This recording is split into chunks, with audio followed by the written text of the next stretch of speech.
縱行海裏，離合一切亦有緣分。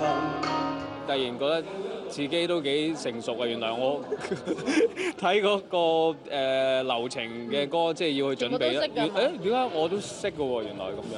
咁其實幾開心嘅，即係可以一次過回顧咗，即係成個咁多年嚟咁多唔同時期咁多經典歌嘅一個里程啦。機仔講得啱，呢年賀台慶真係有好多靚歌聽㗎，而且仲造就咗兩大天后容祖兒同楊千嬅嘅首度合作添。因為可以唱佢首《小城大事》，好中意呢首歌。即係期待咗，即係唱呢首歌好耐嘅。唔係冇諗過會即係有機會唱㗎嘛。咁今次知道TVB 撮合咗我哋呢個合作之後，咁我就諗啊會唱咩歌咧？咁等佢哋安排。咁點不知俾我願望成真咗。